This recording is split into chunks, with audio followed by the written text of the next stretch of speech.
President Muhammadu Buhari has urged the Nigerian military to emulate the bravery, commitment and discipline of the late Chief of Army Staff, COAS, Lieutenant General Ibrahim Attahiru. He stated this at the final funeral rite and interment of the COAS, alongside 10 other officers who died in a plane crash in Kaduna State.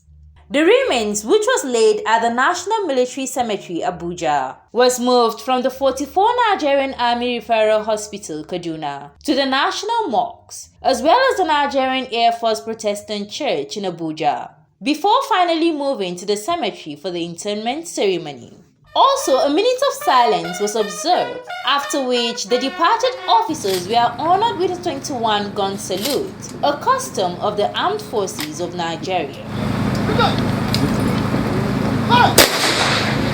Represented by the Minister of Defense, Bashir Magashi, President Buhari described the deceased as heroes who paid the ultimate price for the peace and security of the nation.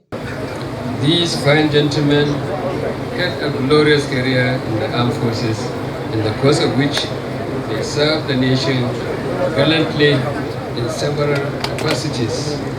Indeed, these were absolute gentlemen and were one of the most respected and disciplined officers and men who sacrificed their lives in the service of our dear nation that will never be forgotten. Earlier in his remarks, the Chief of Defense Staff, Major General Lucky Irabo, assured that the armed forces remains undoubted in the fight against insecurity.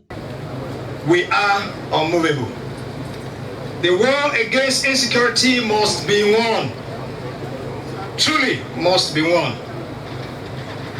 All we ask of you is to keep praying for us. Remember the families of our fallen heroes. Remember, it is love for country. To the able, gallant, and courageous officers and men of the armed forces of Nigeria, as we mourn our colleagues, let us march on in the determination to defend our country against every form of threats. Your spirit is unquenchable. Rise up in strength, rise up in faith. The death of our colleagues is not in vain. The funeral rite was graced by the Secretary to the Government of the Federation, the Senate President, ministers, the Kaduna State Governor, among other top government functionaries. Palang Bukar, CNN News.